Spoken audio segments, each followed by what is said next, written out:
daros las buenas tardes y agradeceros vuestra asistencia. Vamos a celebrar una conferencia y especialmente, como he ido transmitiendo en las diferentes visitas que he ido haciendo, especialmente a los centros educativos, vamos a hacer también la mesa redonda. Y aunque la conferencia será muy interesante, me importa mucho el tema de la mesa redonda y que os pongáis dudas y demás. Mi nombre, antes que nada, quiero presentarme, que todos me conocéis, soy José Manuel Marín y soy el responsable de la Consejería de Educación y de Cultura del Consejo Evangélico Autonómico de Andalucía. En este consejo se agrupan, como bien sabéis, o ya sabéis, la mayoría de las iglesias de Andalucía. Aproximadamente hay 147 iglesias y está constituido por una junta directiva y está constituido por diferentes consejerías. Y también se vertebra en las diferentes provincias en consejos provinciales. El hecho de haber escogido esta fecha del 30 de octubre no ha sido por casualidad, ¿no? Porque especialmente en el mundo protestante es muy importante, no la fecha de hoy, pero sí la de mañana.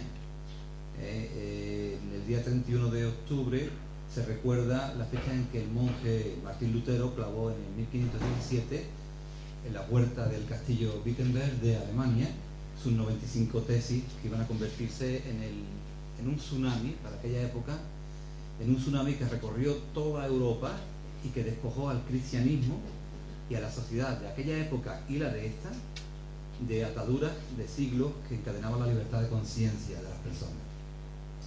Precisamente en conmemoración de esto hemos encargado hacer un pequeño ensayo, un ensayo de la historia de la Reforma en Andalucía. Se lo hemos encargado a Francisco Jiménez Taller, que es nuestro asesor cultural de esta consejería y es también profesor en secundaria de religión evangélica. El título de la conferencia, como bien ponía la invitación, es La religión evangélica en los centros públicos, un paso a la normalidad. Es verdad que la religión evangélica, como asignatura, tal y como está concebida, en los centros públicos se lleva impartiendo desde los comienzos de los años 90. No es algo nuevo, como muchos piensan. Pero fundamentalmente ha sido con motivo del convenio que se firmó con la Consejería de Educación de la Junta de Andalucía y su posterior desarrollo, llevamos ya aproximadamente algo más de un año, en el cual hemos entrado en lo que hemos denominado precisamente un paso a la normalidad, en un proceso de la normalidad en que la sociedad evangélica en Andalucía estaba demandando desde hace muchos años. El convenio aparece recogido en la orden 29 de febrero del 2012, el BOJA número 61 del 28 de marzo, y establece, entre otras muchas cuestiones, algo tan importante como la obligatoriedad de los centros docentes públicos de ofertar la enseñanza de religión evangélica sin discriminación alguna en la actividad escolar, constituyendo esta enseñanza un área, o en su caso, materias de currículum para el alumnado cuyos padres, madres o tutores hayan manifestado su decisión sobre la asistencia a la misma. Lo cual ha hecho, de verdad ha hecho un paso efectivo hacia esa normalidad que reclamamos en medio de nuestra sociedad, ¿no? Hemos invitado a diferentes administraciones, desde la consejería, delegación, alta inspección, pero bueno, tienen la agenda ocupada, la mayoría de ellos, ¿no? Yo sé que están trabajando para sacarnos a todos de la crisis y también ese es un motivo por el cual creo que no están aquí, ¿verdad?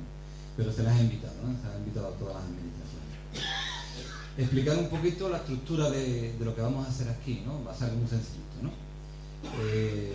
Vamos a hacer en primer lugar una conferencia, vamos a abrir el apetito con una conferencia, tenemos un conferenciante invitado que ahora daremos paso, y luego, como os digo, seguiremos de una mesa redonda donde nos sentaremos aquí varias personas y abriremos a debate, a consultas, a dudas y a todas las cuestiones que queréis plantearnos referente a la religión evangélica, ¿no?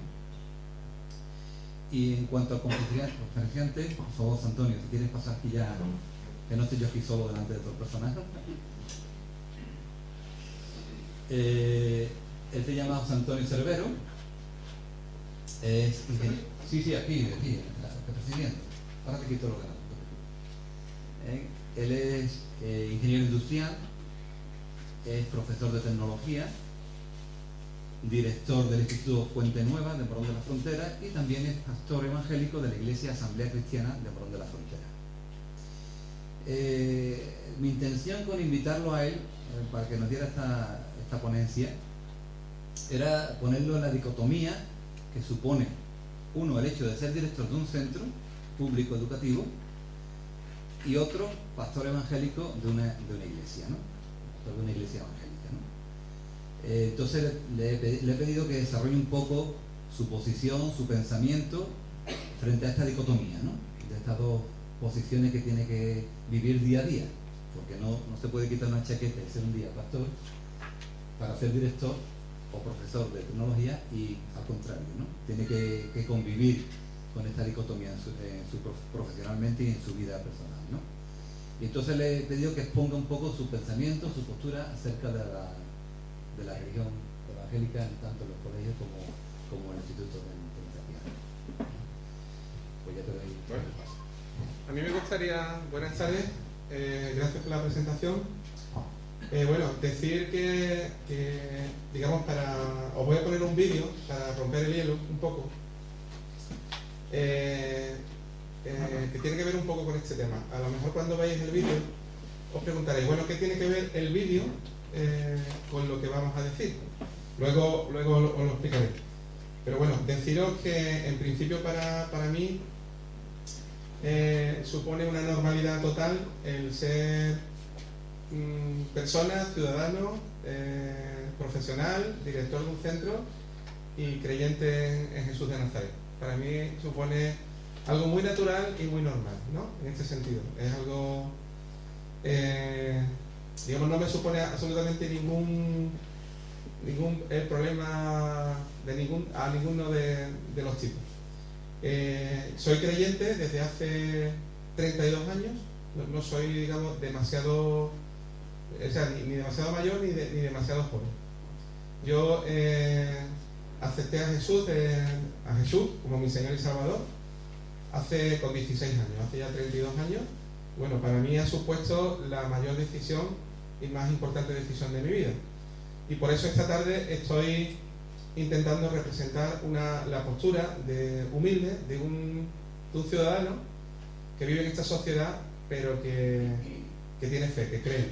Y esto me ha servido muchísimo en mi vida. Tampoco estoy aquí para contar mi testimonio totalmente, pero un poquito por la dicotomía que decía José Manuel, ¿no? Y ahora os voy a poner el vídeo, yo le doy al play.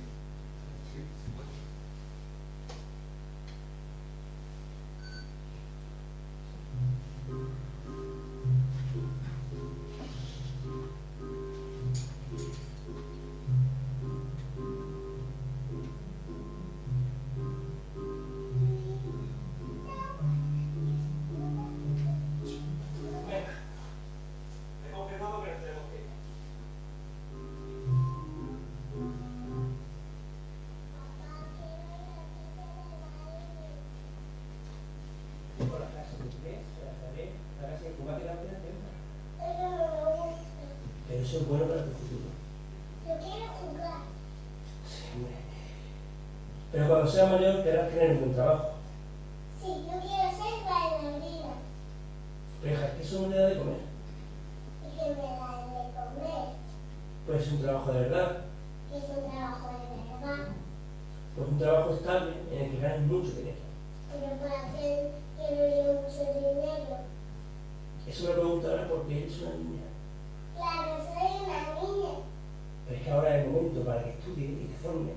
Y así, si trabajas duro y estudias mucho, podrás conseguir un buen trabajo.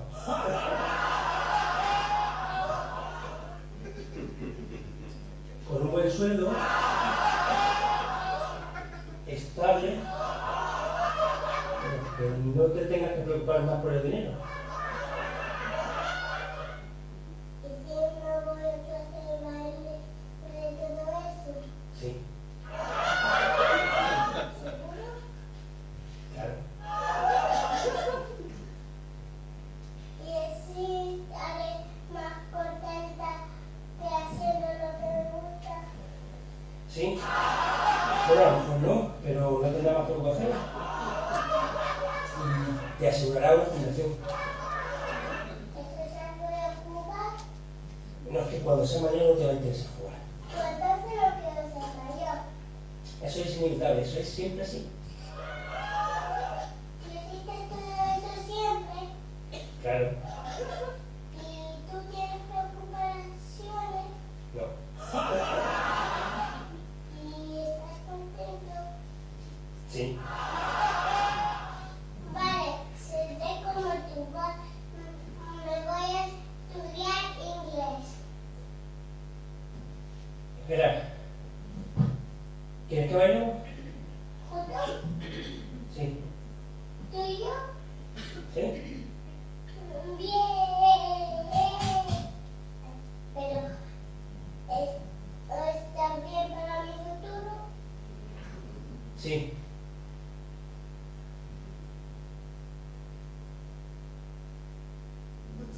Tempo, I'm on a roll. It's time to go solo. Rolling. With my heart to roll. Put my rag top down so my hair can blow. The really don't stand by when he just say hi. No, I just wrong, I kept on. Pursuing to the next stop. I was a legend, I'm heading to the next block. The buck did, yo, so I continue to A1A. Girls from pop, when we blessed in bikinis. Rock me lovers, driving like a beanie. Jealous, cause I'm out in mine. Shade with the gauge and my middle with the 9. Ready for the jump on the wall. Just as the middle doesn't pull an 8 ball. Gunshots, breaks out like a bell. I grab my 9 for my first shell. Rolling, on the time, real fast, jump in my car. Slam on the gas, bumper to bumper, back. Bueno, no sé si lo habéis visto anteriormente alguno este vídeo. Algunos sí, ¿no? Pero bueno, me pareció un vídeo muy interesante para romper el hielo, ¿no? Porque cuando hablamos de educación, yo creo que para plantear un poco lo que estamos hablando esta tarde de la asignatura de religión, una asignatura que se enmarca dentro de la educación actual, yo me he permitido, con vuestro permiso, reflexionar un poco en este sentido de la educación, ¿no? Estamos viviendo una época en que básicamente, con muchos cambios, yo llevo casi 20 años de docente y he vivido muchas leyes que han ido cambiando más rápido de lo que todos quisiéramos que hubiesen cambiado, porque prácticamente cuando ya te enteras de cómo funciona te la vuelven a cambiar, ¿no? Y me ha gustado reflexionar sobre este tema de la educación, qué es lo que queremos cuando estamos educando, y digo bien educando, no solamente enseñando. Creo que la educación no es solamente transmitir conocimiento, sino que hay una educación con mayúsculas que significa transmitir no solamente conocimiento, sino transmitir valores. Y os quiero leer, porque me dijo media hora, yo podría estar aquí mucho tiempo, pero me voy a intentar ceñir lo máximo posible. Me gustaría leeros un trozo del discurso que el año pasado la doctora Marta Kraven-Nussbaum, premio Príncipe de Asturias del año pasado a las ciencias sociales, hizo, que salió en los medios de comunicación, en la prensa. Esta mujer no es cualquier persona, nació en Nueva York, estudió en la Universidad de Columbia de Nueva York y se doctoró en Derecho y Ética en Harvard. Y es fundadora y coordinadora del Centro de Constitucionalismo y profesor de Derecho y Ética del Departamento de Filosofía de la Facultad de Derecho y de Teología de Chicago. Y bueno, ha impartido docencia en Harvard y Oxford. Es actualmente, está considerada a nivel internacional como una de las voces filosóficas más innovadoras e influyentes del panorama global actual y defensora del papel de las humanidades en la educación. También trabaja en la ONU y se ha propuesto en un marco constitucional y político que pretende ser respetuoso con las tradiciones y las instituciones locales para que los objetivos políticos de las naciones no sean solamente objetivos globales, sino que sean respetuosos con contextos concretos de las naciones. Y con el objetivo de sentar bases éticas y morales para la ayuda al desarrollo. Es miembro del Consejo de la Academia Americana de las Artes y de las Ciencias y de la Unión del Consejo Americano. Entre otras cosas, miembro de la Academia Británica. Yo quiero decir esto de que pues una voz para mí suficientemente importante, y realmente me sorprendió muchísimo en su conferencia los premios Príncipe de Asturias del año pasado lo que dijo. Yo he hecho un extracto de lo que dijo. Ella dijo: lo que he hecho a lo largo de los años es desarrollar, en colaboración con economistas, lo que se conoce como el enfoque del desarrollo humano o el enfoque de las capacidades. Se trata de un enfoque que sostiene que el crecimiento económico, que se mide por el Producto Interior Bruto per cápita, no es suficiente para evaluar la calidad de vida de las naciones, ya que realmente no capta qué es lo que la gente está luchando por conseguir.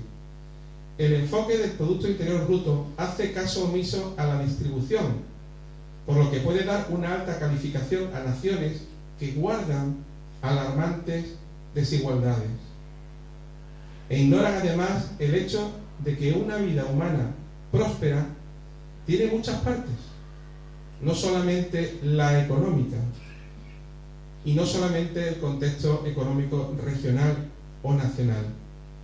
Una nación puede tener un alto crecimiento y no tener libertad política o libertad religiosa, pero la gente desea tener una voz sobre su vida política y moral. Una nación también puede crecer bien sin una distribución adecuada de las oportunidades de educación, de asistencia sanitaria o de la preservación básica de la integridad corporal, como muestra con tanta claridad mi próspero, hablando de Estados Unidos, entre comillas, mi próspero país, con sus luchas sobre educación y la asistencia pésima sanitaria y su lamentable historial de violencia de género. Y dice ella, Marta Nussbaum, lo que nosotros hemos estado defendiendo entonces es que la medida correcta de desarrollo se focaliza en las personas, es sensible a la distribución y es plural.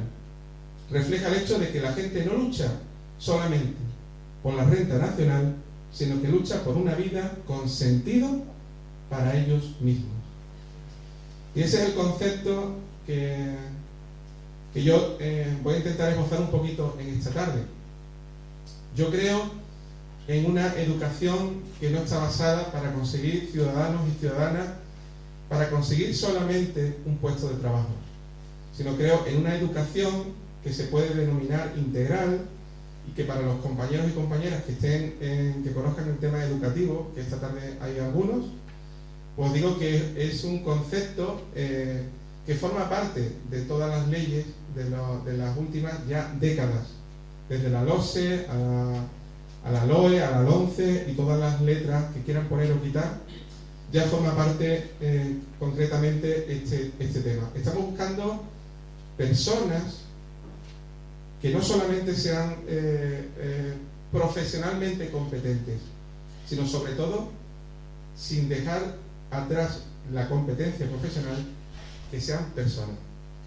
Entonces nos meteríamos aquí en el concepto de que es una persona, y es un concepto, desde luego, no forma parte de una cadena ni forma parte de una distribución global, como decía Marta Nussbaum, que a pesar de muchos países que tienen una riqueza aparente, son países que están viviendo en una decadencia moral y personal increíble. Y se da la dicotomía de que muchas veces en estos países la educación se dirige sobre todo a hacer buenos profesionales. Yo soy de ciencia, pero yo defiendo las humanidades. Tengo compañeros de humanidades que son muy sensibles a este tema, ¿no? Humanidades y sociales. Desde se dice, bueno, los que sirven, ¿no? Los que más estudian, vamos a ciencia, vamos a ir para ciencia, ¿no? Porque claro, estamos en un concepto global del ser humano como parte, como producto de un sistema que lo que quiere básicamente son competencias profesionales. A todo el mundo le ha un poquito chocado el tema de las competencias básicas, ¿verdad? No sé si a alguno le ha dado más de un dolor de cabeza, las competencias básicas. Pues ¿sabéis cuál es la base del tema de la competencia básica? Bueno, es que el mercado de trabajo avanza tan rápidamente que es muy difícil que una persona que estudie una carrera, cuando termine la misma, pueda encontrar una carrera cuyo currículum se adapte a la realidad. Entonces vamos a distribuir las competencias de las personas en competencias sencillas, a un nivel, digamos, de la primaria y de la ESO, que llamamos básicas. Y a partir de ahí vamos a desarrollar una serie de competencias, digamos, profesionales. En las competencias básicas, en Andalucía hay 8, en otras comunidades, hay competencias que sobre todo tienen que ver con capacidades a la hora de resolución de problemas, de la vida diaria. En otras comunidades se han atrevido a poner competencias sobre las emociones, ¿verdad? Y sobre el ser de la persona. Desde luego, en nuestro enfoque legal, en nuestro enfoque constitucional, nuestra asignatura está dentro del desarrollo de la misma Constitución. En el artículo 27.3, voy a pasar muy rápidamente por el tema legal, pero sí me gustaría dejar claro de que las constituciones, que son muchas veces planteamientos históricos que se hacen en momentos determinados de cambio, de desarrollo social, o en momentos donde las sociedades, con un poco de luz, ¿no?, intentan ver hacia dónde se dirigen y ver cuál va a ser su futuro, se han planteado cuestiones de este tipo. Entre ellas nuestra Constitución, en su artículo 27.3, dice que los poderes públicos y las sociedades, en este caso, que buscan un determinado tipo de sociedad y lo plasman en la Constitución como madre de toda la normativa y de toda la jerarquía normativa actual, dicen que los poderes públicos deben de garantizar el derecho que asiste a las personas, en este caso a los padres, de que reciban la formación religiosa y moral que esté de acuerdo con sus propias convicciones. No solamente una enseñanza de tipo conceptual, sino también una enseñanza de tipo actitudinal, de tipo moral y de tipo religioso. Si nos fuéramos a la historia, desde luego desde Aristóteles, que decía que el hombre es un homos religiosus, ¿no? El hombre es un ser religioso.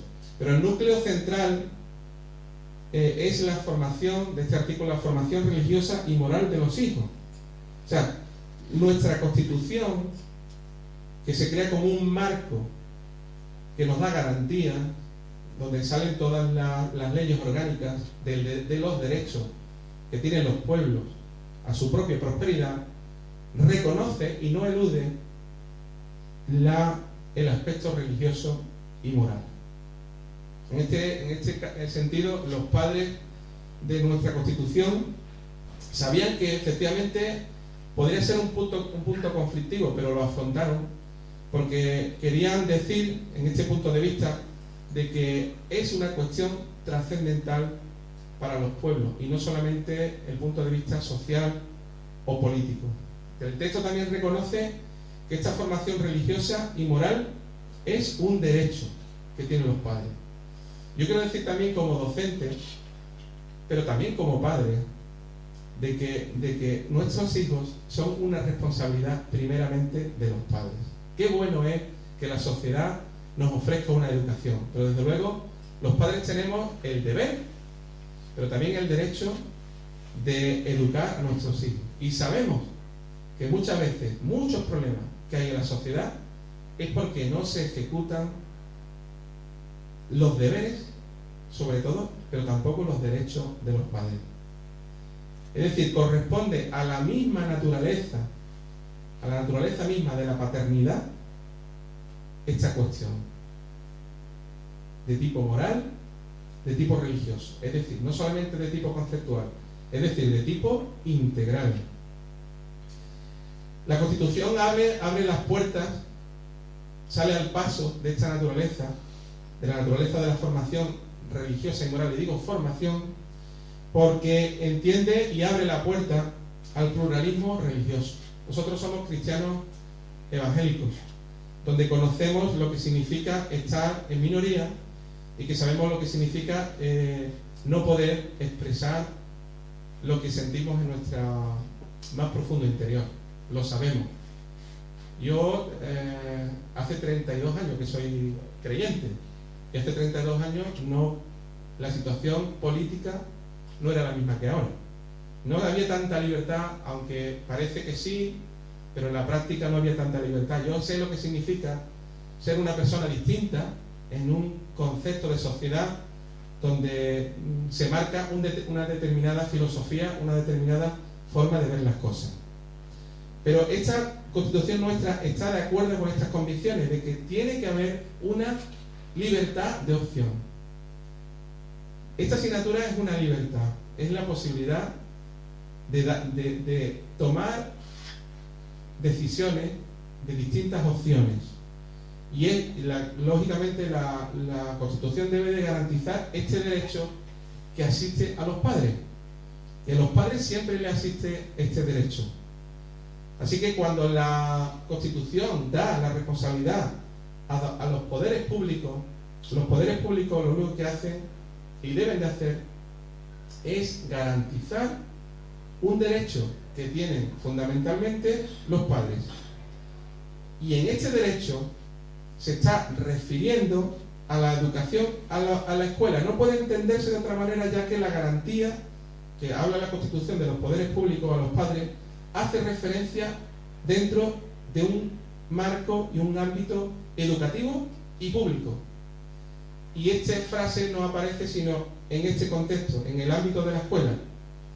El gobierno puede estar diciendo que no, no puede entrar en el seno de la familia para que los padres garanticen la formación religiosa y moral de sus hijos dentro de la familia. Por tanto, se está refiriendo a un marco normativo de la escuela y un carácter normativo público. También dice en el siguiente artículo, el 4, que la enseñanza básica será obligatoria y gratuita, y aquí no se menciona la escuela. Sin embargo, ¿a qué ámbito se refiere? Si no es al ámbito de la escuela. ¿Se puede entender este caso que la Constitución habla de una enseñanza básica y gratuita extraescolar? Por supuesto que no. Estamos refiriendo a un ámbito escolar, básico y gratuito. Por tanto, la conclusión es clara. Cuando la Constitución hace una declaración garantizando el derecho de los padres a la formación religiosa y moral de los alumnos, según las convicciones de los padres, es porque está en un ámbito educativo institucional. Y esta, además, no es solamente la interpretación de la Constitución española, sino que es la interpretación que al respecto se da en la normativa internacional, en la cual España está comprometida.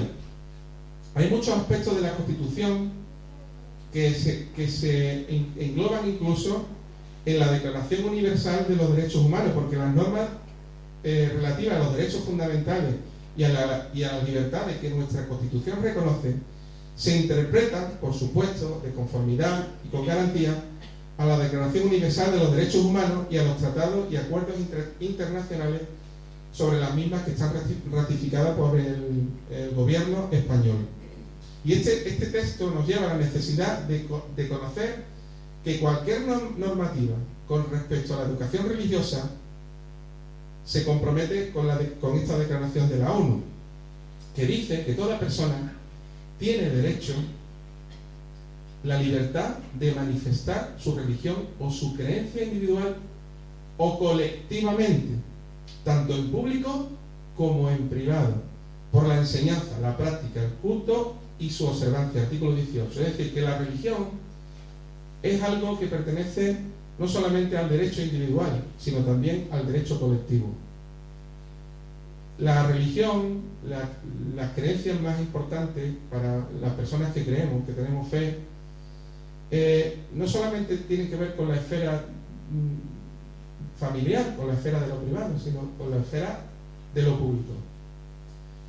Yo me siento en este caso, o me quiero sentir en libertad y orgulloso de expresar mi fe, igual que otra persona expresa su no fe, o expresar lo que yo creo, igual que otra persona expresa todo lo contrario. Qué bueno es que una persona pueda expresar que no cree en libertad, pero es que bueno que yo también pueda decir en cualquier reunión, sin que sea un tema tabú, yo creo en Cristo. yo creo en Jesús de Nazaret. Para mí el estar en un país donde no se me deje decir eso en público sería, desde luego, un país donde no habría libertad, la libertad más fundamental, que es la libertad al derecho de expresión. Porque yo creo, después de 30 años, que la fe que yo creo, digamos, no hace daño a nadie, sino todo lo contrario. Una fe basada en el amor, una fe basada en el respeto, una fe basada en la ayuda a los demás.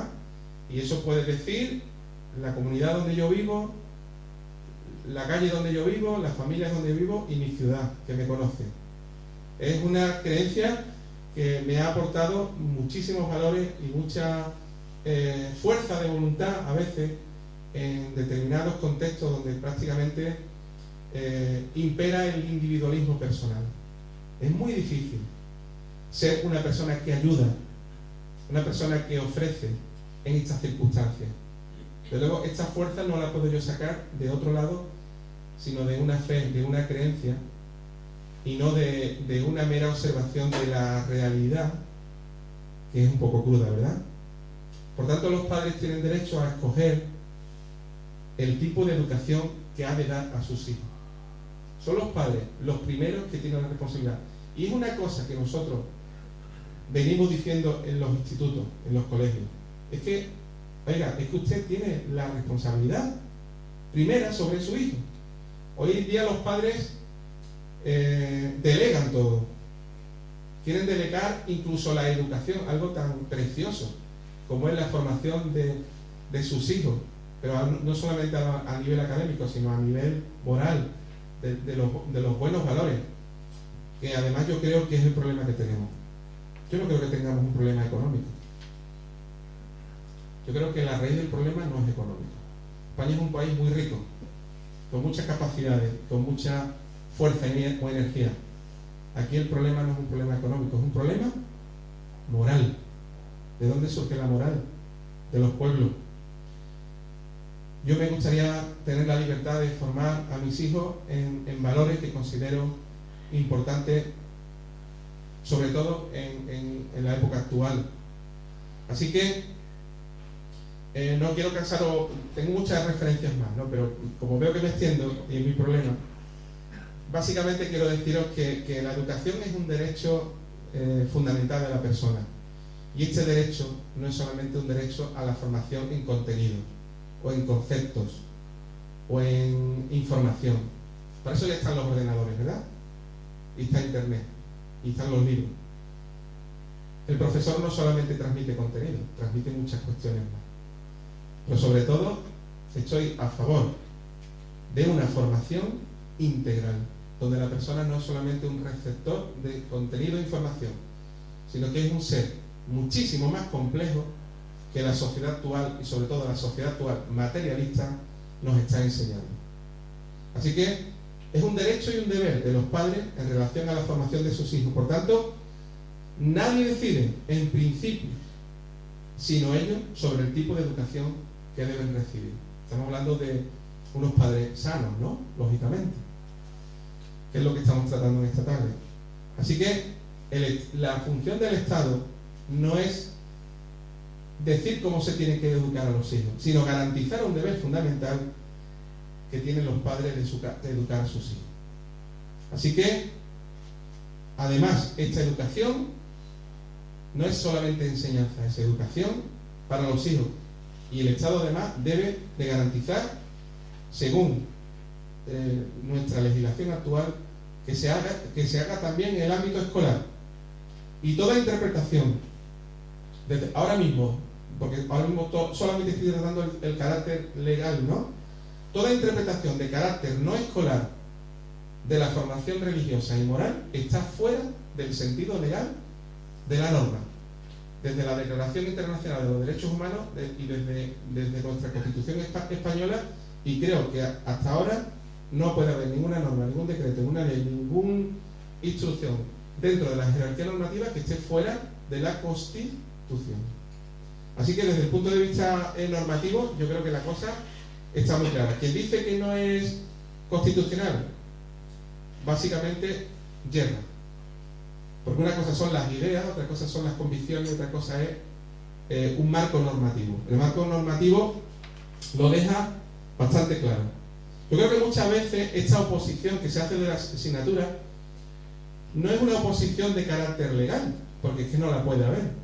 Yo creo que es una oposición de posturas ideológicas y políticas, que desde luego debe de haber pluralidad de opiniones y de ideas, tanto ideológicas y políticas. Yo creo que lo sano es que además que haya pluralidad, ¿verdad? Lo sano es que haya pluralidad. Pero muchas veces, cuando se dice que no a esta asignatura, se parte de una postura ideológica y política. Y se elige como un estandarte político, a veces cuando conviene, el decir que no a la asignatura de religión. Porque muchas veces vemos un apoyo de los sindicatos a los profesores de religión en momentos clave, pero después en los mismos sindicatos que afines a partidos políticos sacan leyes que dicen no a la asignatura de religión. Por lo cual muchas veces parece que está más presente el tema del momento político y la necesidad de voto en un momento dado, otra cuestión. Por eso yo me posiciono en esta idea, en esta base ideológica política, totalmente fuera de situaciones socioeconómicas y religiosas de España que está muy superada. Yo soy un español que no he vivido en la dictadura prácticamente nada.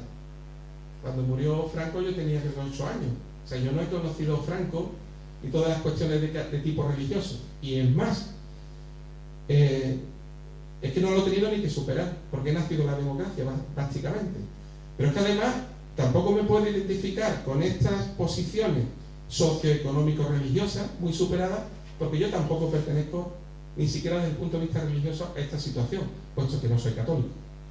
Así que mi posición en este sentido está muy fuera de esta argumentación socioeconómico-política, para mí creo que ya muy superada y con argumentos ya digamos muy pasados de moda.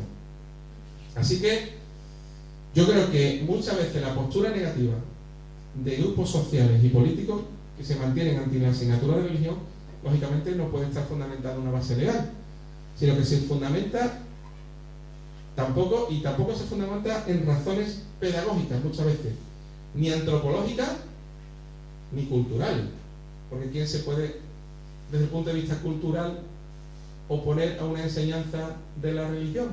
Desde el punto de vista cultural, ¿no? Tendríamos que salirnos de nuestra cultura, irnos a Bali a lo mejor, para que fuéramos a un museo en Bali y comprendiésemos todo lo que hay allí. ¿No? Pero no creo que sean fundamentaciones pedagógicas, ni antropológicas, ni culturales. Yo creo que son principios ideológicos y políticos. Por tanto, ¿qué razones pedagógicas pueden existir a favor? Y ahí es donde yo me quiero centrar un poco más. Permitirme que veamos un poco lejos.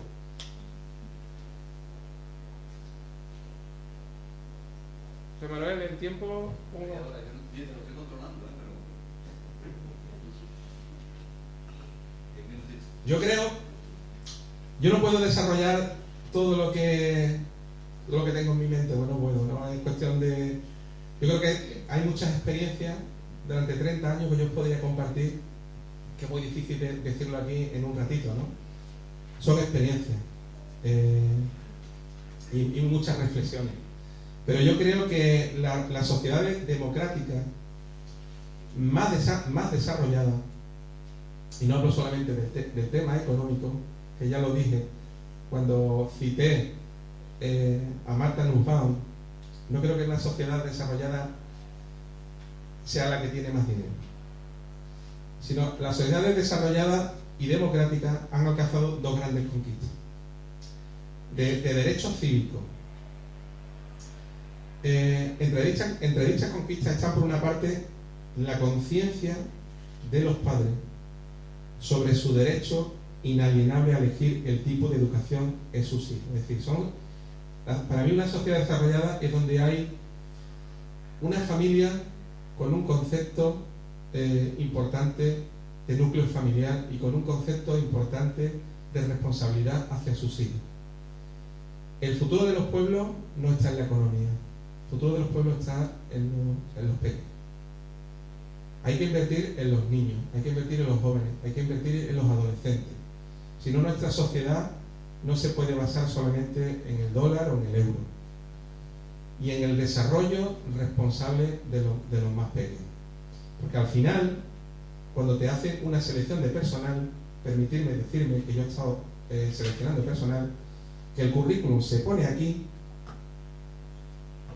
y por otro lado yo le hago un test a ver cómo esta persona es capaz de desarrollarse en equipo, si esa persona tiene paciencia, si esa persona tiene valores de honradez, de capacidad y otro tipo de cuestiones que no se pueden medir en un currículum vitae, ¿verdad? Y eso es una cosa tan práctica que yo creo que hay pocas empresas que no la desarrollen.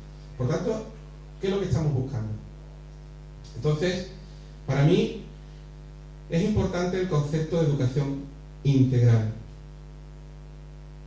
La educación integral no es nada nuevo.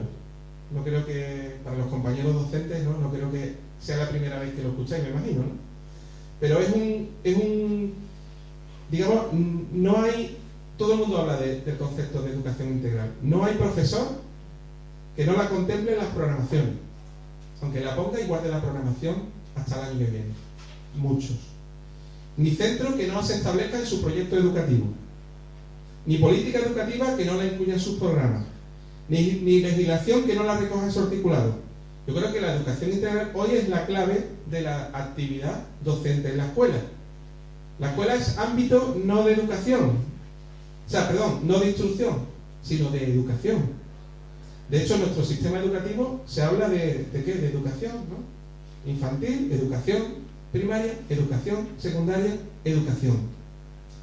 Pero que admitida esta conquista universal de la educación integral, que todos ya creemos que hemos asumido, que bueno, en la práctica es otra cuestión.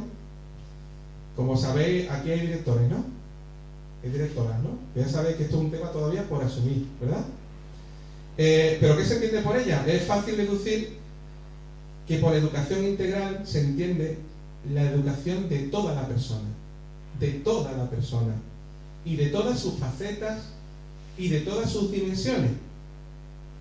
Lo recoge la LOSE, lo recoge la LOCE, lo recoge la LOE, lo recoge la LONCE. El desarrollo pleno de la personalidad. ¿Y qué es el desarrollo pleno de la personalidad? ¿Atiborrarse de conceptos físicos, químicos, matemáticos, lingüísticos, o es algo más? Yo creo que la persona es más que una máquina, que nervio, que hueso. Es algo más. Que la persona tiene una dimensión moral y una dimensión religiosa, y que al menos para mí como creyente es el más fundamental de todas las dimensiones. Porque yo en esta dimensión encuentro, aparte del sentido de por qué funcionan las cosas, encuentro el sentido último de mi vida y la respuesta a los interrogantes más trascendentales sobre mi existencia. Así que podemos afirmar que la escuela, si quiere desarrollar una educación integral, tiene que ofrecer una educación integral. Ya de posibilitar, yo digo, no imponer, muy claramente religiosa y muy claramente moral.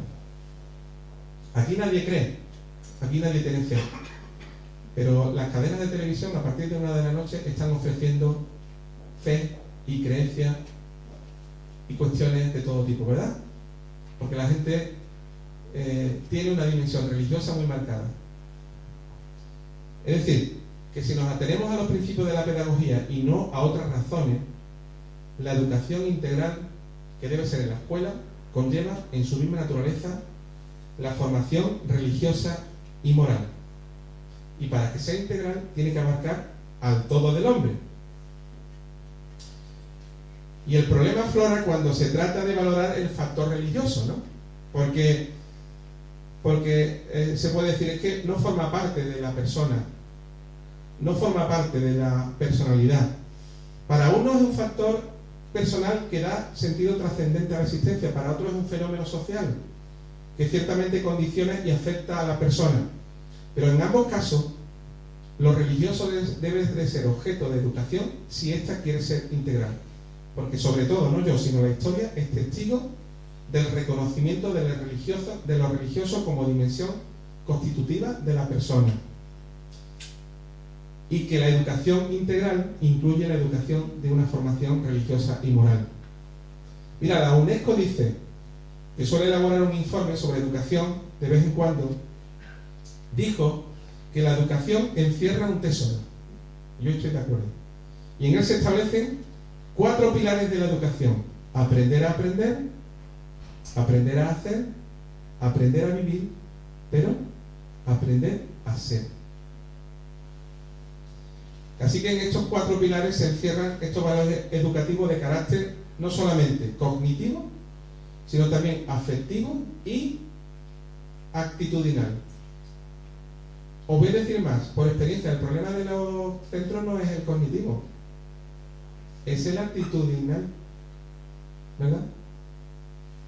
Para el que no puede, hay de todo, y para el que no quiere, ¿qué es lo que hay? Me ha llamado mucho la atención que en las programaciones de orientación se incluyan trastornos de tipo afectivo, emocional, que antes no lo había. Porque antes la atención a la diversidad solamente trataba aspectos más que nada de tipo cognitivo. Pero ahora es que se está hablando de alumnos desfavorecidos, de alumnos no solamente dis, sino de es. ¿Cuál es el problema? Que para el que no puede hay de todo, y para el que no quiere, ¿qué es lo que hay? Los mandamos a los padres y los padres dicen: no, señores, de vuelta, no me mandéis al hijo, que mientras no esté en mi casa yo no tengo problema, que las vacaciones son un problema para mí. Estamos hablando de cuando hay problemas, ¿verdad? No es un problema de tipo conceptual, sino de actitudinal. ¿Por qué? Porque hay que aprender no solamente a aprender y a hacer, sino sobre todo a ser. Y en estos pilares de los valores educativos de carácter cognitivo, afectivo y actitudinal está una síntesis, en mi opinión, de la educación que se debe de orientar sobre todo ahora, que es el de aprender a ser. Todos los centros tenemos proyectos de todo tipo sobre aprender a ser, sobre valores, ¿verdad? Sobre todo de aprender a ser. Departamentos de coeducación, departamentos de convivencia y todo tipo de departamentos que surgen y se invierten porque el alumno no sabe ser.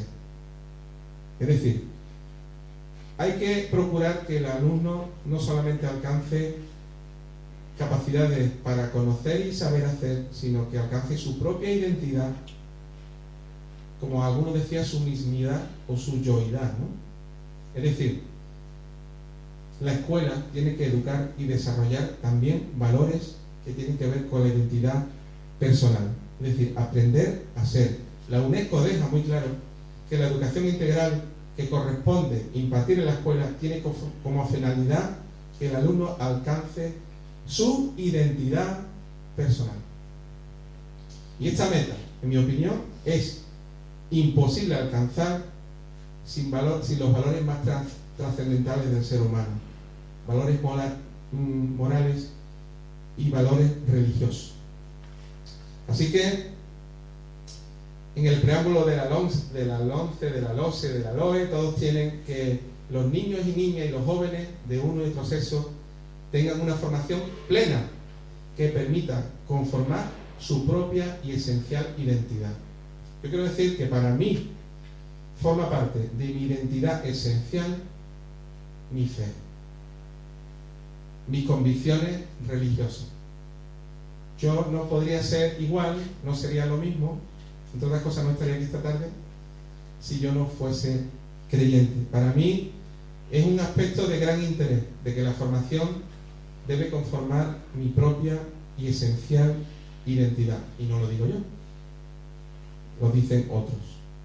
Así que mis propias creencias, mis propias convicciones, mi universo religioso constituye para mí mi referente imprescindible de mi propia personalidad.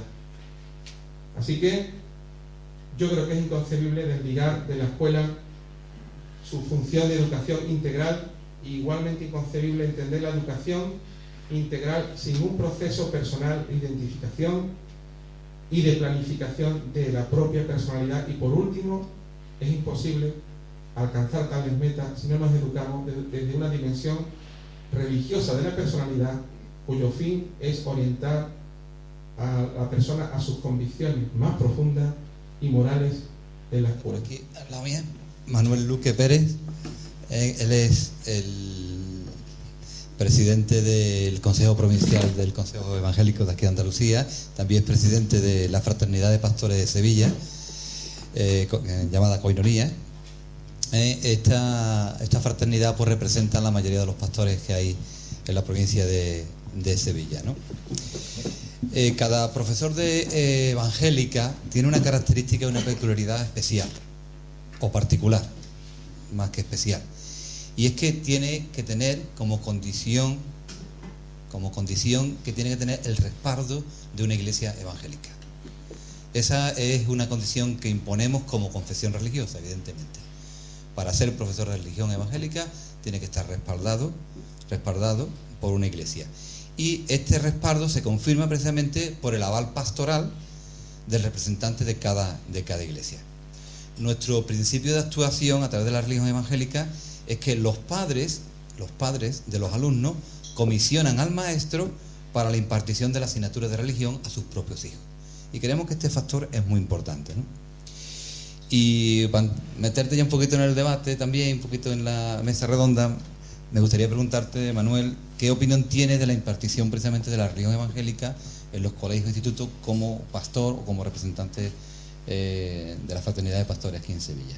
Bueno, pues muchas gracias por la invitación. Realmente como pastor creo que es importante que en los colegios se esté dando testimonio de que hay un pueblo que cree que las escrituras son fundamentales, las Sagradas Escrituras son fundamentales para la vida. No solamente porque, bueno, pues hay un concepto muy materialista hoy del ser humano y realmente los creyentes creemos que hay una eternidad y que hay un Dios que ha hecho una obra de amor a través de Jesucristo para nuestras vidas. Hoy mucha gente piensa que el ser humano es solamente materia y alma, pero nosotros creemos que también es espíritu. Y, por ejemplo, solamente unos principios que se dan desde la religión evangélica es que el fundamento está, lo más importante es anunciar y hablar de la persona de Jesús y de su obra. Y, por ejemplo, Jesús tiene enseñanzas como las siguientes, ¿no? Así que todas las cosas que queráis que los hombres hagan con vosotros, así también hacedlo vosotros con ellos, porque esto es la ley y los profetas. Ama a tu prójimo como a ti mismo.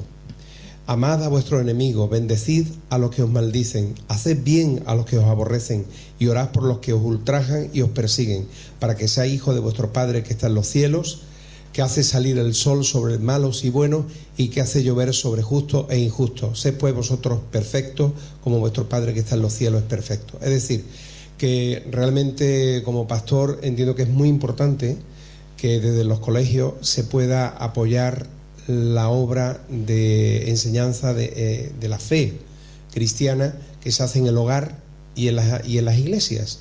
En las iglesias nosotros tenemos, no solamente impartimos una reunión con una enseñanza para los adultos, sino que estamos enseñando a nuestros hijos cada domingo, a veces también entre semana, con enseñanzas bíblicas de acuerdo pues a su mentalidad. Pero es muy importante que esos niños, como otros niños, entiendan que, como ha dicho nuestro compañero, que en el colegio también se da importancia a lo espiritual, a la dimensión del ser humano en el aspecto espiritual. Y eso también ayuda a que haya una mayor comprensión, aún entre la gente que no cree que seamos espíritus, y que la fe sea un tema trascendente y eterno, pero es importante que se respete también el pensamiento de otros, ¿no? Y creo que en este caso la religión evangélica en los colegios, que esto es un milagro en la historia de España, es un milagro en pleno siglo XX, porque nunca hubo esta oportunidad, nunca. No solamente debemos de aprovecharla, sino que es un beneficio para la sociedad, porque digamos, emana de un principio de respeto, ¿no? De respeto a otros que creen a lo mejor algo diferente de lo que yo creo. Entonces no sé si estoy... Así que como pastor, bueno, estoy contentísimo. Nosotros tenemos un profesor que además es uno de los ancianos, uno de los líderes, digamos así, de la Iglesia. Estamos invirtiendo en ese ministerio y creemos que es una oportunidad de Dios para nuestra sociedad. De acuerdo. Teníamos invitado a un representante también de la Iglesia de Filadelfia y la Iglesia de los Gitanos. No sabemos qué le ha podido pasar, porque queríamos que estuvieran presentes ellos aquí también, porque se da el caso curioso de que debido muchas veces a la concentración muy localizada de las familias gitanas, especialmente en zonas marginales, hay los centros precisamente donde acuden estos niños, tienen un alumnado que mayoritariamente es evangélico, ¿no? Y creemos que era importante que estuviera también con nosotros un representante de estas iglesias. Bueno, también tenemos invitadas. A mí no me gustan las mesas donde hay solamente hombres, ¿eh? A mí me gustan mesas donde haya mujeres, ¿eh? Y no somos para nada machistas, ¿eh? Entonces tenemos invitada también a Maribel. Maribel González, por favor, pasa para la mesa. Ella es profesora de Física y Química del Instituto Isbilia en Sevilla y también juega un papel muy importante en lo que es la religión evangélica, porque es también la directora del Centro Nacional de Formación del Profesorado de Religión Evangélica. Así que si algún profesor sale medio que, pues tenemos a quien echarle la culpa. Me gustaría preguntarte, cuando te acomodes, me gustaría preguntarte, Maribel, ¿qué formación tiene un profesor, qué formación tiene el profesorado de religión evangélica?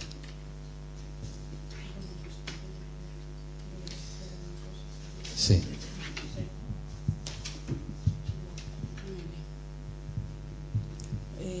Bueno,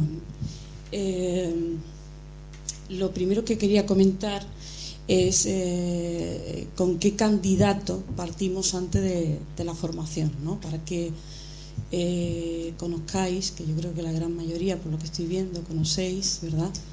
Que el primer requisito de admisión a la escuela, ¿verdad?, está relacionado con el Real Decreto del 2007, en donde, entonces, para la admisión, el candidato a prepararse como profesor de religión evangélica tiene que tener el nivel universitario de diplomado en magisterio o el grado de maestro para acceder a educación primaria, es decir, para acceder en un momento dado a contratación a educación primaria, y tiene que ser licenciado universitario o de grado para acceder a secundaria.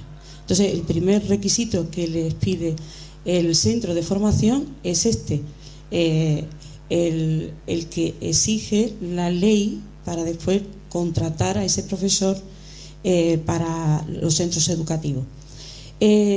Otro requisito importante que ya se ha dicho en la mesa, pero que quiero volver a subrayar, ¿verdad?, y es que el candidato, ¿verdad?, tiene que ser avalado por una iglesia evangélica miembro de la FEREDE y tener una antigüedad mínima de 2 años en la iglesia como miembro activo y comulgante de la iglesia.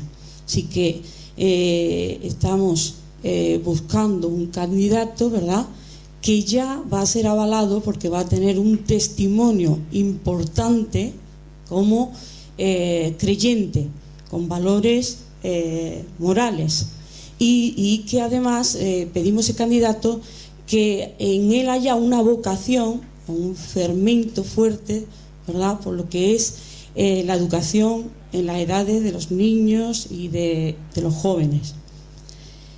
Bueno, el curso de formación, ahora mismo, en la actualidad, es un plan que son 89 créditos, 8.900 horas, y ese plan normalmente lo realizan como mínimo en 2 años. En un primer año hacen la carga lectiva teórica y en un segundo año tienen que hacer una carga lectiva de prácticas.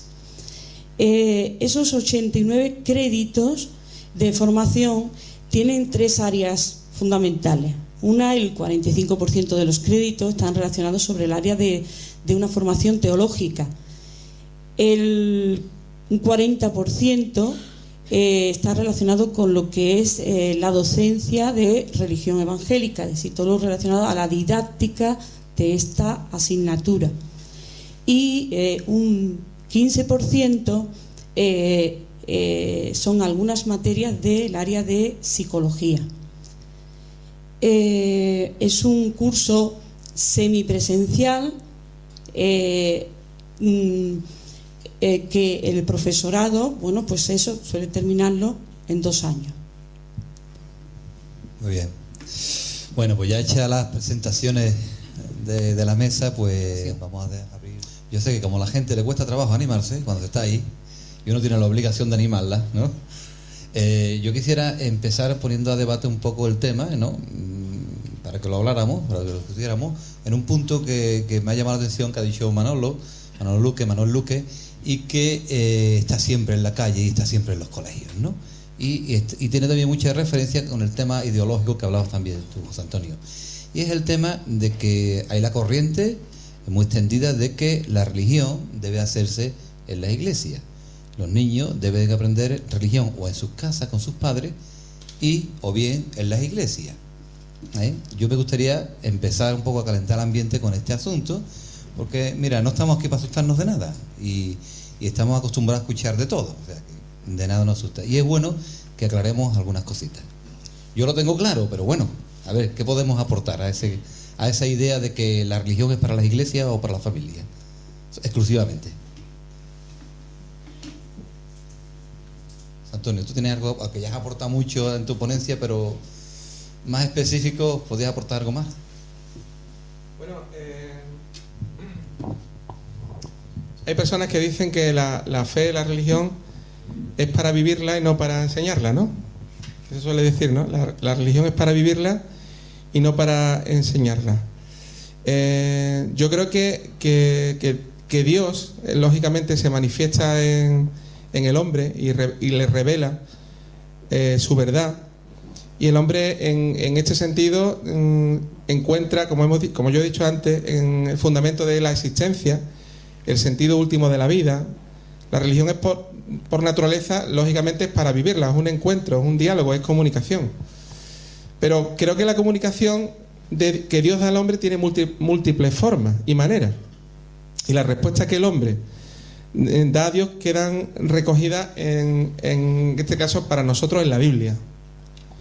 Entonces, la Biblia es el libro que recoge el mensaje de salvación para el hombre y la experiencia del hombre en relación con Dios. De ahí que se estudie y se lea, pero también se estudie la Biblia como fuente de reflexión, como fuente de estudio. Así que la reflexión teológica sobre la Biblia da contenido a los libros de la misma, ¿no? El desarrollo sobre la verdad de Dios. Y no solamente hay que vivirla, sino hay que enseñarla. Hay un cuerpo doctrinal. Se debe de conocer, se debe de profundizar, para que no solamente las personas que libremente hayan optado por esta fe vivan, experimenten, sino que puedan saber el camino a seguir y cómo vivirlo. Yo traía aquí, porque yo creo que sabía que esto, tú no me habías dicho nada, pero yo me lo imaginé, que hay que vivenciar la fe, pero que hay que conocerla, hay que enseñarla. Es enseñanza. Porque como decía el texto de San Pablo en Romano, decía: ¿cómo invocarán a aquel en quien no ha creído? ¿Y cómo creerán en aquel que no han oído? ¿Y cómo oirán sin que se les enseñe? Y esta es un poco mi reflexión. Yo quería, si me permites, apoyar este enfoque, porque realmente los cristianos tenemos un deber, y es predicar el Evangelio. El cristianismo no es algo que se impone, pero es algo que se testimonia, que se testifica. Entonces, hoy día, claro, el mundo es muy materialista, está muy de vuelta muchas veces de un cristianismo alejado de Jesús, y creo que hoy se está reaccionando a todo eso, históricamente, a los abusos que los ha habido, pero, y claro, la postura es, bueno, si tú tienes una religión, practícalo en tu casa. Pero claro, esto entra en conflicto con el mandamiento de Jesús. El mandamiento de Jesús, del Señor, es: id y predicad el Evangelio a toda criatura en todo el mundo. Entonces, como cristianos no queremos imponer, pero queremos testificar de lo que ha ocurrido en nuestra vida, gracias a la persona y la obra de Jesús. Bien, también me gustaría sí, no, vamos a... Ahora te paso, Ricardo. Me gustaría que también interviniera Maribel un poco, que no es simplemente hacer lo que nosotros llamamos un pequeño culto en la clase de religión, o una misa, como podría decir católico. No, hay una estructura curricular que el profesorado debe seguir, evidentemente adaptándola al alumnado que tenga, porque no en todos los casos se puede aplicar el currículo. Ahí me gustaría también que intervinieras tú, Maribel. Sí, bueno, voy a comentar. Hacia Dios, eso es una vivencia de la Iglesia, pero lo que intentamos transmitir en la asignatura son los conocimientos, evidentemente, bíblicos, doctrinales. Bueno, vamos a ver. La asignatura de religión evangélica está diseñada como con las características de una asignatura en el contexto actual educativo.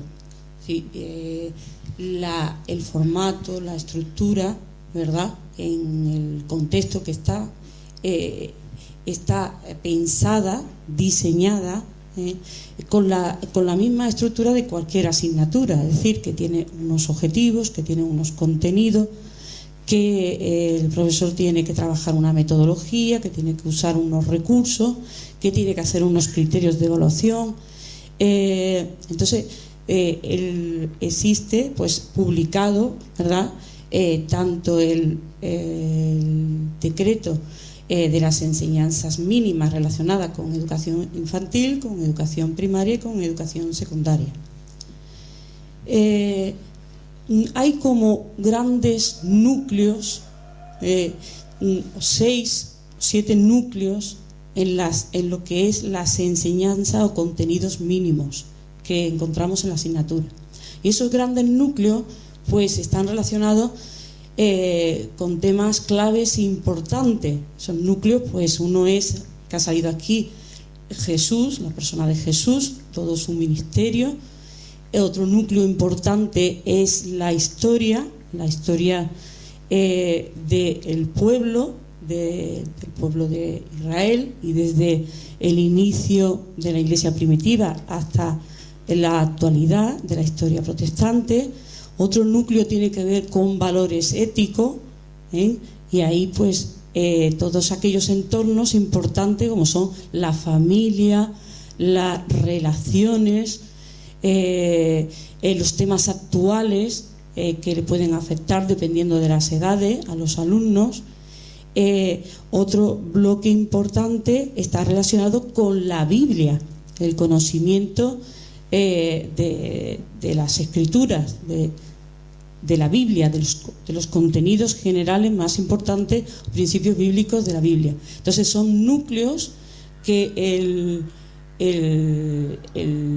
alumno, ¿verdad?, empezando por infantil, primaria y secundaria, va repitiendo, dependiendo de las características, ¿verdad?, de estos alumnos, de las edades, va avanzando en esos contenidos.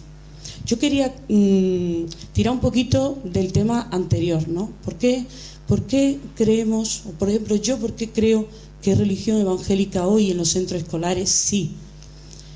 Hoy, pues por el contexto de donde provenimos, es decir, lo que nosotros nos hemos encontrado en el pasado, ¿verdad? Es decir, nos hemos encontrado en el pasado una única enseñanza religiosa, y a partir de la democracia, ¿verdad?, se ha abierto una pluralidad en los centros escolares. Primero. Segundo, por el contexto. Y tercero, porque fijaros que nuestros alumnos, y yo estoy ahí como profesora en secundaria, una de las mayores necesidades que tiene hoy en día verdaderamente son valores, pero valores que verdaderamente le den futuro, le den horizonte, le pongan caminos delante de ellos, pero caminos reales. Sí, que nuestros centros dan conocimiento, dan procedimiento, pero no hay unos objetivos y unas metas para la persona, un camino para el futuro, para andar, que verdaderamente le dé estabilidad a ellos. Nuestros alumnos tienen muchas necesidades hoy en día, y sobre todo le falta principio y valores, y nosotros somos un área, como puede ser otra, ¿verdad?, que tenemos muy claro determinados valores y principios bíblicos y cristianos, y que estos alumnos pueden ir formando la persona en esos principios y esos valores. Unas palabras de Jesús que efectivamente son palabras que muestran principios, valores cristianos y que son de beneficio para nuestra sociedad, ¿verdad? Pero algunos podrían decir que esos valores pues también en la escuela, en una escuela laica, se podrían transmitir por los valores de la tolerancia, de la comprensión. ¿Qué diferencia podríamos establecer y qué necesidad realmente hay de transmitir esos valores desde el punto de vista del cristianismo que desarrolla la cabeza? Jesús mostró un ejemplo y dio su vida por cada ser humano, y murió, y con él ocurrió algo que no ha ocurrido con nadie, y es que resucitó. Y esto muestra la aprobación de Dios de su obra.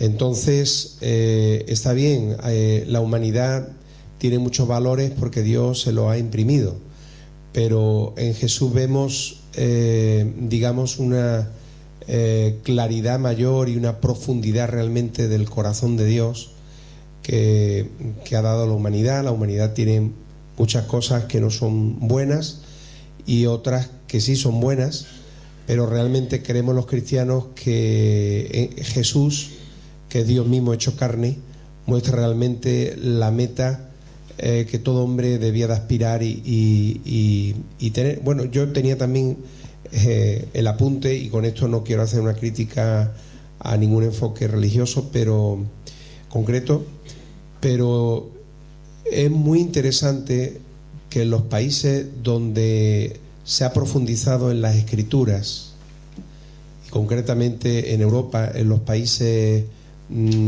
que aceptaron la reforma, la verdad es que eso trajo un desarrollo de la democracia, de los principios políticos que beneficiaron a la sociedad y a la economía, y realmente es muy interesante este tema, ¿no? Entonces, lo que quiero decir es que la clave realmente es la persona de Jesús, y aunque otros pensamientos religiosos, por supuesto, tienen principios interesantes y siempre que tenemos que respetar, los cristianos creemos de verdad que Jesús es la clave para el ser humano. El modelo hecho ya Exacto, completo, ¿no? exacto. ¿Qué más consulta? ¿Alguna duda más?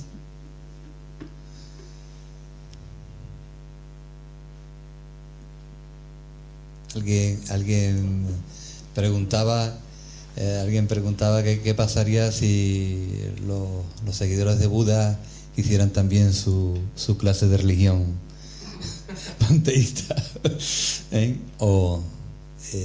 es curioso, ¿no? Es curioso, ¿no?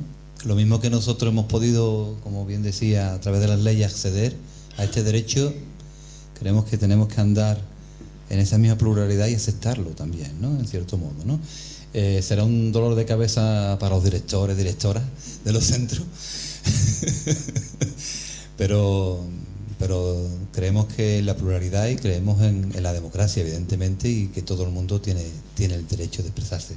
También me decía una profesora que si los padres pedían que aprender los niños a tocar piano en los colegios, ¿qué pasaba? ¿Había que poner una clase de piano? Pues a lo mejor sí. Además, a lo mejor sí. Hay música ya. Sí. Al respecto de lo que comentaba, yo muchas veces yo no os conozco muy, o sea, a todos los que estáis, por supuesto, no sé, yo me pongo muchas veces para intentar comprender, me pongo mucho en la mente de los compañeros. Yo asumo muy claramente mi fe, ¿no? Pero yo sé que, bueno, que otros, muchos compañeros no creen este tema, ¿no? Yo la verdad es que a veces no lo tengo fácil, ¿no? Porque yo declaro mi fe, porque me enorgullezco de ella, no es nada, es muy positivo para mí, para mi entorno, para mi familia. Y claro, pues tengo que batallar, digamos, en una corriente que normalmente, a lo mejor corrientes de tipo ideológico, etcétera, ¿no? Pero yo una cosa que decían, que se suele decir mucho, es la educación neutral. Bueno, quien crea a estas alturas que la educación es neutral, bueno, no sé, pero es que educación neutral no existe. Porque yo no sé si veis, si hacéis un análisis de lo que se está enseñando, pero lo que se está enseñando, los niños que vean la televisión, desde luego no solamente están viendo cosas neutrales, sino que están recibiendo una filosofía de vida muy clara. Yo no sé por qué los niños de repente, que creo que genéticamente no es, rápidamente se quieren comprar ropas y cosas de marca, no sé qué, porque yo no lo digo, ¿no? Entonces, hay una filosofía ya, yo creo que ya planetaria, global, sobre el hombre, y que se mete en todos los aspectos. Y desde luego yo ya he aprendido que si metes la cuestión económica, hay muchas cosas que antes no entendía y que empiezo a entender. Si le metes la economía a casi todo, empieza a comprender muchas cosas que antes no entendía. Entonces, yo como padre, lógicamente, quiero que mi hijo tenga una formación alternativa a la no neutralidad y a la dirección que hay. Y otra cuestión que apuntaba la compañera, que me parece muy interesante, es que lógicamente sí que desde las instituciones se dan giros de tuerca en una dirección o en otra. Yo creo que eso tampoco se puede dudar. Y ahí viene la confusión, porque muchas veces se usa el componente educativo como una forma de adoctrinamiento también, lo digo muy claro, libremente. Y se quieren adoctrinar en ciertas creencias, en ciertas ideas. Mi hijo va a una escuela pública. Yo di clases en una escuela pública. Creo en la escuela pública. Salgo por ahí con la camiseta verde, ¿verdad? Pero hay cuestiones que no solamente son de conocimiento, sino que son de lo que hemos dicho anteriormente, de moral, etcétera, que para mí son fundamentales para mi hijo. Y yo quiero que mi hijo reciba esa formación alternativa, no solamente la institucional, porque el papel del gobierno no es ese, es de garantizar la libertad que tienen los padres, no de enseñar ciertas doctrinas o filosofías, que eso también hay mucho que hablar. Yo tengo un compañero de filosofía con el que discuto, en el mejor sentido de la palabra, muchísimo, y el otro día me enteré que uno de los él siempre va en contra de la religión, aunque tiene que enseñar en filosofía la cuestión religiosa, porque entonces tendría que mutilar la asignatura. O sea que San Agustín lo tiene que dar, lo da más cortito, pero lo tiene que dar.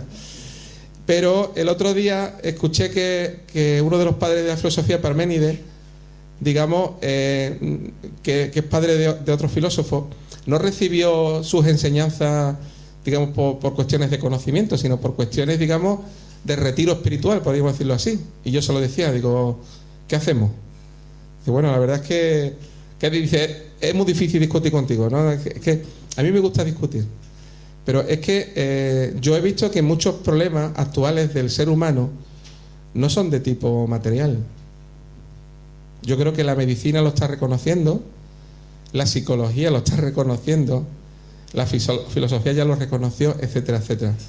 Que el hombre no es tan sencillo, ni que el hombre se puede dividir, sino que lo que hace, lo que pensamos nos afecta, lo que hacemos nos afecta, lo que creemos nos afecta, y nuestra vertiente espiritual, desde luego, nos afecta también. Así que un ser humano con mucho conocimiento, pero sin un encuentro personal con Jesús, es una persona en búsqueda de un vacío que no lo puede llenar nada ni nadie. A veces nos preguntamos cómo estas personas que tienen todo es que están vacías, ¿no? Yo sí tengo esa respuesta, ¿no? No en mí, sino en Jesús, porque ya Jesús nos hablaba del todo del hombre. ¿De qué le sirve al hombre si ganare todo el mundo y perdiere su alma? Estas son palabras de Jesús de Nazaret que yo suscribo. Sí, Ricardo, sí. Has hablado de porcentaje en cuanto a la instrucción que se está dando a los maestros, futuros maestros pero a mí me gustaría, si pudiera, pues especificar un poco dentro de esos porcentajes, pues alguna materia, ¿no? Como o cuando nosotros estudiábamos nuestro tiempo, ¿verdad? A ver si podría un poco para ver qué materias están siendo preparados los maestros, ¿no? Sí. Vamos, que tengo aquí el plan de los 89 créditos, y entonces pues ese área de teología, pues por ejemplo, pues se trabaja asignaturas como hermenéutica bíblica, fundamentos bíblicos de la fe, historia bíblica, historia de la Iglesia, ética bíblica, misión en el área de teología, y relacionado con la docencia de la asignatura, pues se trabajan los principios didácticos, pero aplicados ya a la enseñanza evangélica, docencia, también el desarrollo del DSBEL, y en la parte de psicología pues tenemos psicología del pensamiento religioso, técnica de modificación de la conducta y psicología familiar. Esas son las asignaturas del plan general. Sí, María José. Sí, bueno, una cuestión que me parece muy interesante es que mañana, por eso este cuadernillo, es el Día de la Reforma, en la cual ya todos sabemos, muchos de nosotros sabemos, el 17, Martín Lutero, en esa catedral de Gutenberg, colocaron el 5 tesis y tal. Desde ahí hasta hoy estamos caminando con el evangélico.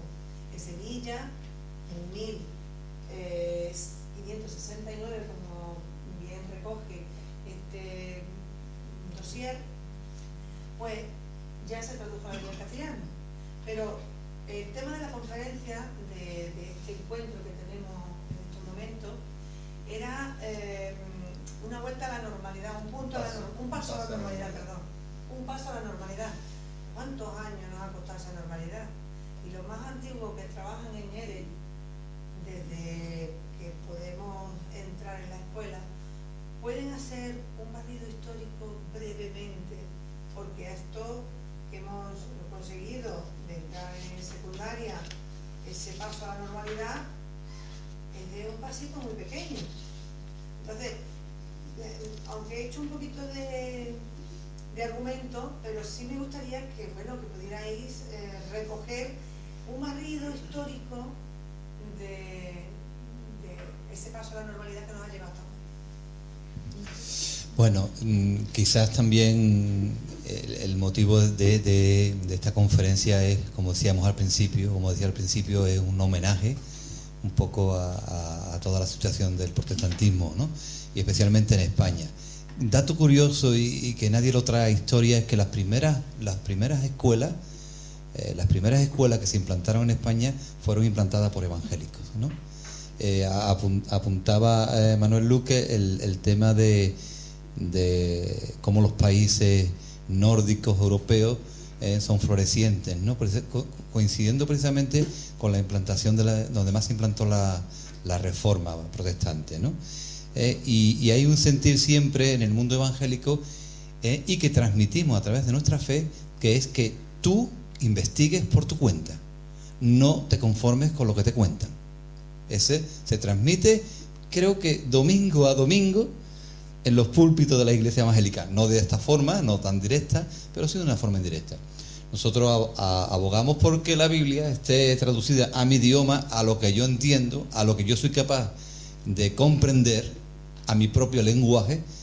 Yo individualmente y personalmente estoy llamado a investigar y confirmar y comprobar que lo que pone en la palabra, en la Biblia, lo que nosotros conocemos como la palabra de Dios, es verdad y sirve para mi vida, ¿no? Entonces, eso se transmite también a los alumnados. El hecho de que investigue, y no solamente investigue lo religioso, sino investigue en todas las materias que puede haber. Eso es un sentir siempre del mundo protestante, de las personas que constituyen el mundo protestante, ¿no? Entonces, un poco un homenaje desde ahí, y ya situándonos un poco más a lo que nos compete a nosotros, pues han sido muchos años de lucha. No creáis que el salir publicado en el Boja ha sido algo de la noche a la mañana y qué bonito sois, venga, soy una minoría preciosa y os queremos hacer un convenio con ustedes porque os lo merecéis y al día siguiente lo vamos a publicar. No, eso no ha sido así. Esto todo ha sido un proceso que quizás Maribel, más antiguo incluso que yo en estas labores, ya desde el año 90, principios de los años 90, impartiendo clases de forma gratuita, sin contratos, cuando se podía hacer un trabajo, entre comillas, o tener una relación no laboral, pero sí de enseñanza, se podía entrar en los centros sin contrato. Los años, estamos hablando de finales de los 80, primeros de los 90, ¿no?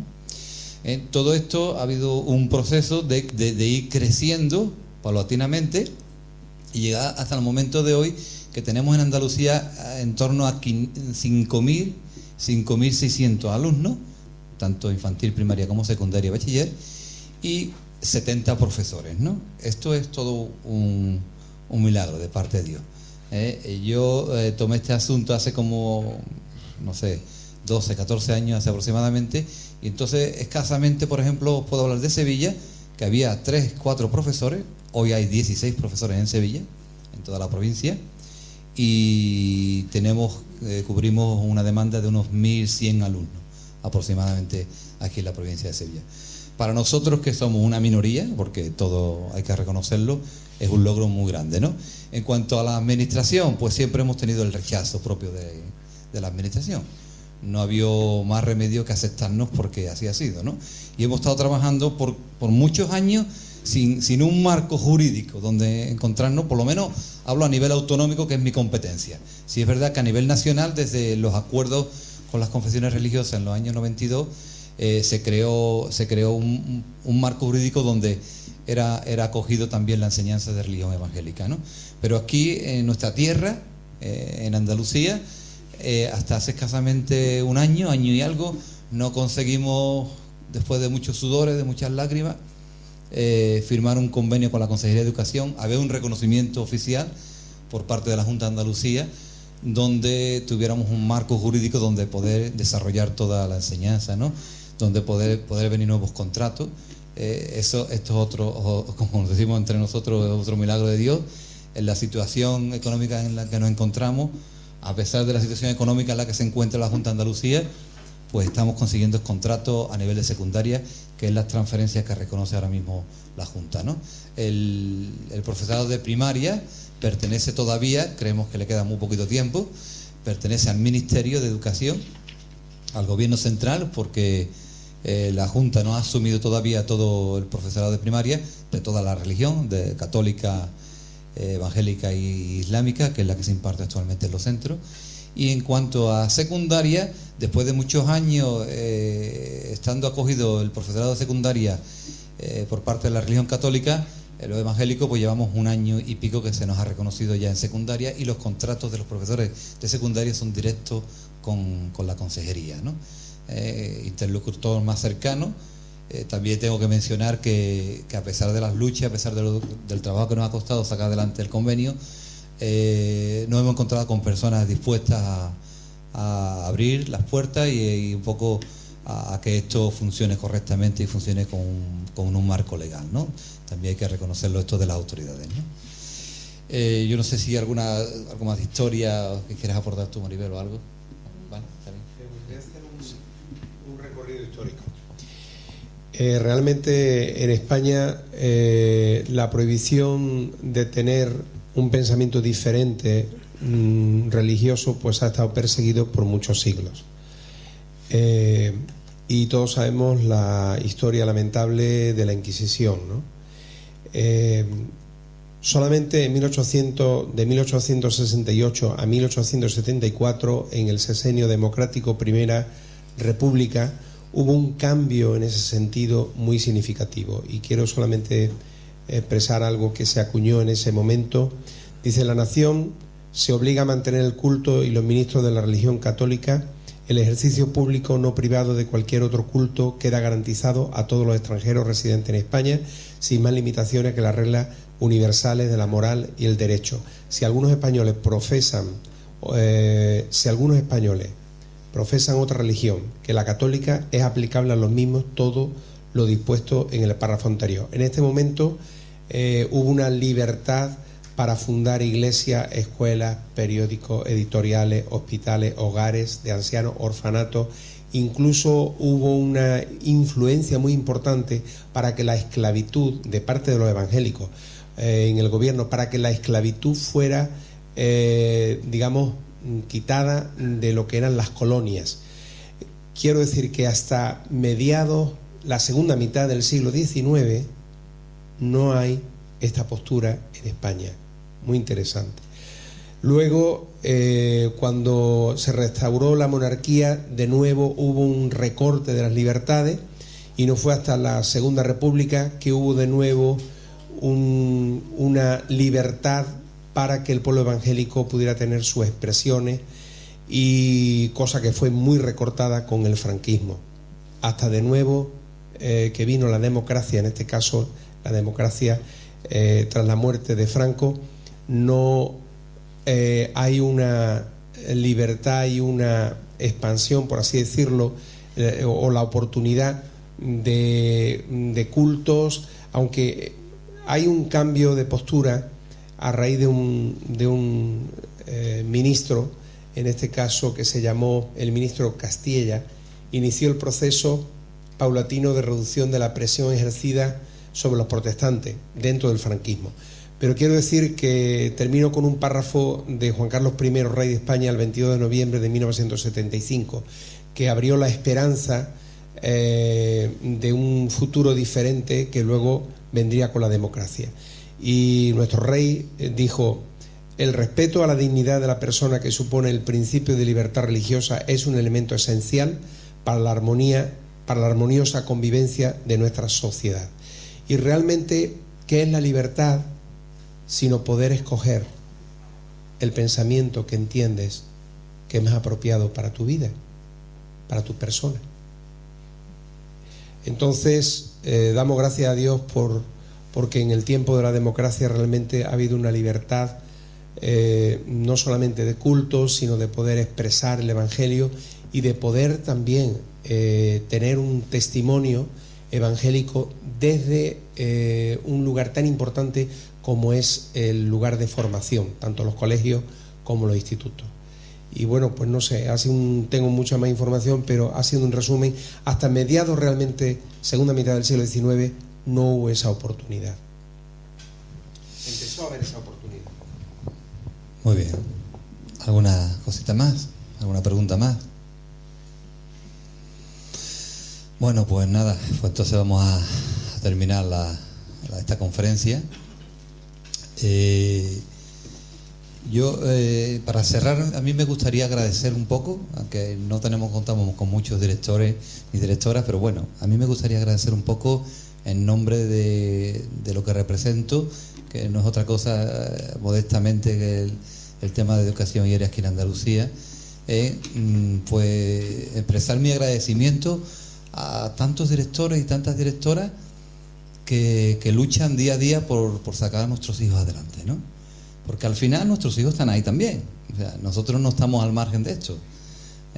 Y están en esos centros, en esos institutos, en esos colegios.